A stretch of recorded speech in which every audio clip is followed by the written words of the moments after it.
Los temas que vamos a desarrollar en esta clase son una definición de sociedad, cuáles son los elementos de las sociedades, sus requisitos, su clasificación, y vamos a hablar sobre algunos aspectos comunes a todas las sociedades.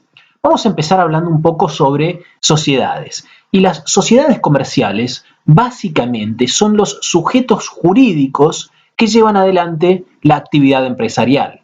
Debemos tener en cuenta que desde la prehistoria nuestros antepasados se dieron cuenta y debieron comprender y admitir su imposibilidad de conseguir solos ciertos resultados. Entonces el hombre se da cuenta de que solo no puede. Es por ello que se ve obligado a unirse o a agruparse con otras personas a fin de obtener esos resultados que de manera individual no podían obtener. Entonces, una vez que se agrupaban, podían conseguir ese resultado que solo era imposible y podían compartir los beneficios de ese logro. Ahora bien, con posterioridad surgió la necesidad de clarificar las responsabilidades económicas y lo que buscaban era limitar esta responsabilidad patrimonial según el grado de participación que sus integrantes tenían en esta sociedad. Como ya lo vamos a ver en esta clase, no es lo mismo aquel que aporta el 90% que el que aporta el 10%. Y las sociedades surgen a través de un contrato. Una sociedad surge como un acuerdo de voluntad común entre dos o más personas, por el cual deciden agruparse para realizar negocios u operaciones comerciales y tienen una intención de perdurar en el tiempo. Con la reforma del Código Civil y Comercial de la Nación Argentina, surgió el concepto de sociedad unipersonal, es decir, que esta unificación de ambos códigos, del Código Civil por un lado y del Código Comercial por otro, que se unificaron en un mismo código, se receptó esta idea de sociedad de un solo socio. Y esta sociedad de un solo socio solo podrá constituirse como sociedad anónima, tal como lo vamos a ver un poco más adelante. Entonces, básicamente, las sociedades nacen con un contrato. Y con el debido cumplimiento de los requisitos que exige la propia Ley General de Sociedades, nace un sujeto de derecho. Este sujeto de derecho es la sociedad y tiene plena personalidad jurídica. Por ende, es un sujeto distinto al de los socios. Es una persona jurídica o persona de existencia ideal, como la llama el Código Civil y Comercial de la Nación Argentina. Veamos ahora el concepto de sociedad que nos otorga la Ley General de Sociedades. Esta ley establece que habrá sociedad cuando una o más personas en forma organizada, conforme a uno de los tipos previstos en la Ley General de Sociedades, se obliguen a realizar aportes para aplicarlos a la producción o intercambio de bienes o servicios, participando de los beneficios y soportando las pérdidas. Este es el concepto de sociedad que otorga la Ley General de Sociedades. Como ya vamos a ver, hay distintos tipos de sociedades que están previstos en esta ley y que los vamos a analizar un poco más adelante. Y una sociedad posee distintos elementos. Como ya lo mencionamos recién, al tratarse básicamente de un contrato, de un acto jurídico, le corresponden los elementos que el ordenamiento prevé para los contratos, para los actos jurídicos. Y estos elementos, tal como lo hemos visto en clases anteriores de Derecho Civil, son el consentimiento, la capacidad, el objeto y la causa. Además de estos elementos que son propios del acto jurídico, la Ley General de Sociedades agrega el objeto social, la pluralidad de socios, la tipicidad y la aportación al fondo común. Y llegamos así al punto del contrato y estatuto social de esta sociedad. Con respecto al contrato, puede ser siempre otorgado por instrumento público o por privado, excepto para la constitución de las sociedades anónimas, donde el contrato constitutivo es siempre la escritura pública, es decir, un instrumento público. Y los requisitos que debe reunir este instrumento son los datos de los socios, el nombre de la sociedad, el domicilio, la designación del objeto social, cuál va a ser el capital social y el aporte de cada socio, cuál es el plazo de duración de la sociedad, cómo va a ser la organización, la administración y la fiscalización y gobierno de esta sociedad, cómo se van a distribuir las ganancias y en qué forma se soportarán las pérdidas, los derechos y obligaciones de los socios y las cláusulas sobre el funcionamiento, disolución y liquidación de la sociedad. Todos estos elementos deben figurar en el contrato que da origen, que constituye esta sociedad. Y este va a ser el estatuto de la sociedad, que puede hacerse tanto por instrumento público como por privado, excepto para las sociedades anónimas, donde solo debe hacerse a través de escritura pública, con la intervención de un escribano. Y veamos otros aspectos que hacen a la constitución de estas sociedades. Con respecto a la publicidad, hay que tener en cuenta que la constitución de las SRL, SA y SCA debe ser publicada en el diario de las publicaciones legales del lugar de inscripción mediante edicto que salga por un día.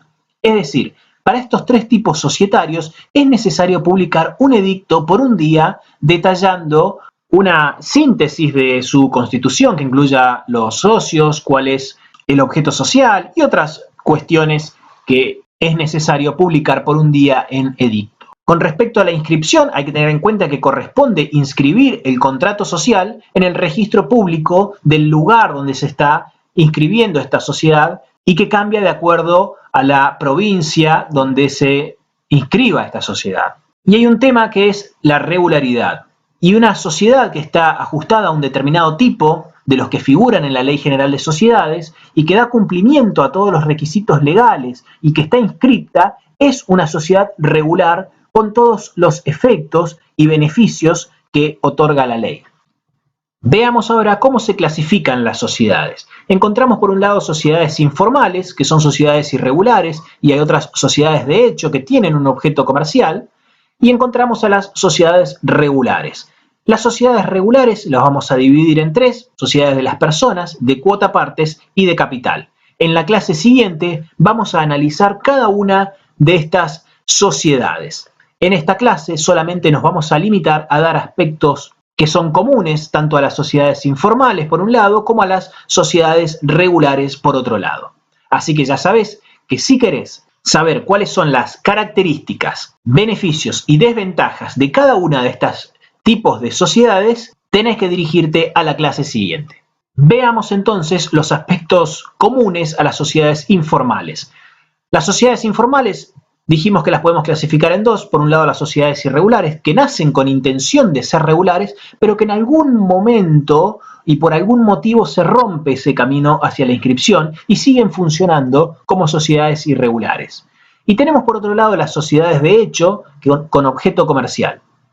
Estas sociedades son uniones que no tienen un contrato escrito, pero en las cuales los socios de hecho desarrollan una actividad comercial. Y vamos a hablar ahora sobre los aspectos comunes de las sociedades regulares.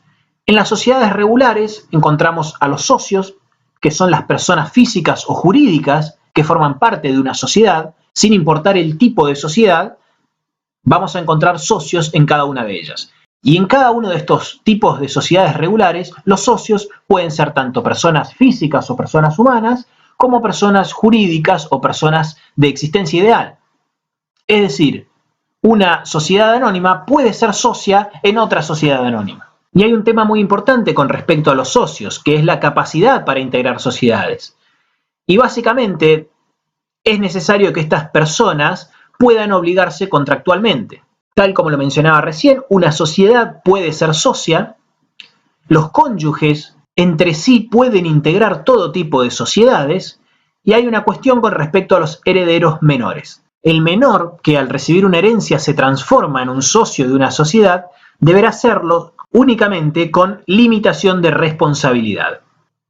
Veamos cuáles son los derechos de los socios. Sin importar el tipo societario, es decir, si es una sociedad de responsabilidad limitada o si es una sociedad anónima, no interesa, los socios no pueden retirarse de la sociedad sin causa legal que lo permita y están obligados a cumplir con las obligaciones que están fijadas en el contrato social. Sin embargo, los socios tienen ciertos derechos. Uno de ellos es el derecho de receso.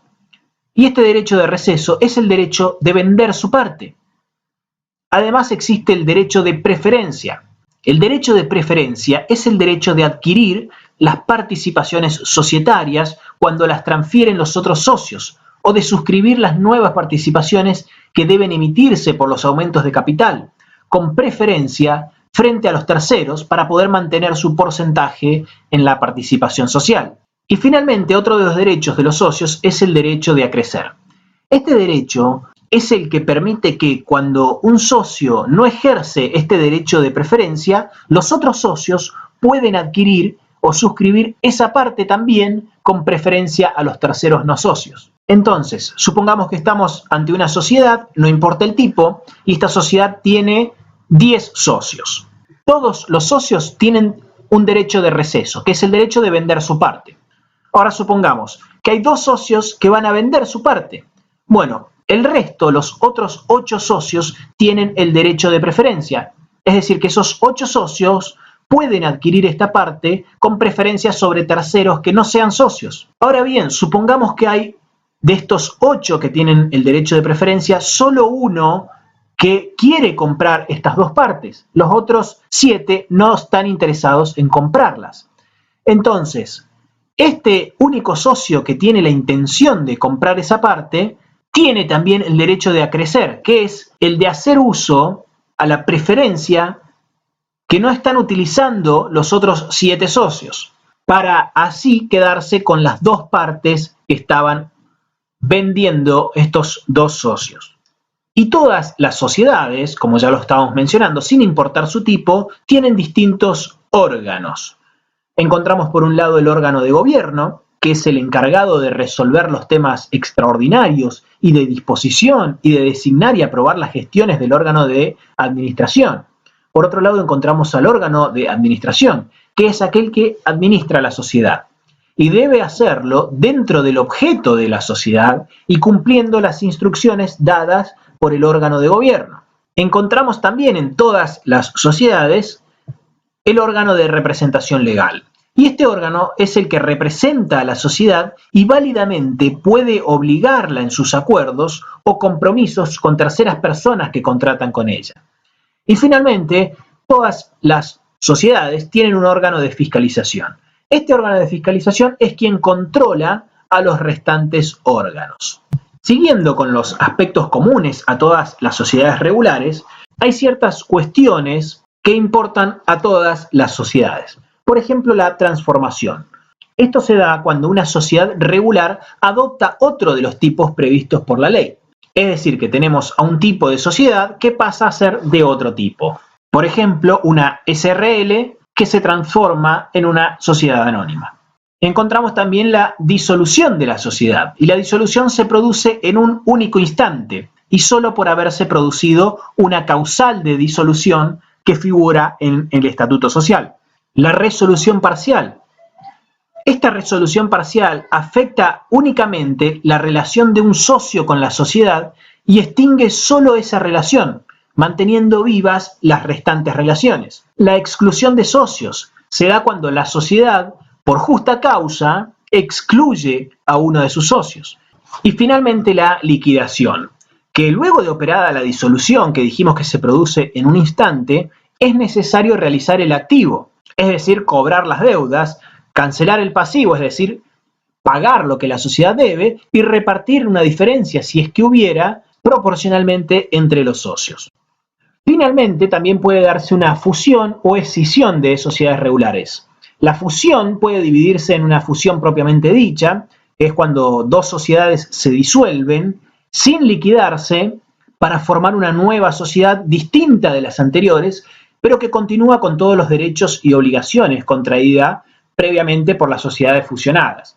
Y la fusión por absorción se da cuando una sociedad ya existente incorpora a otra u otras que son disueltas sin liquidarse y se trasladan sus derechos y obligaciones a la absorbente.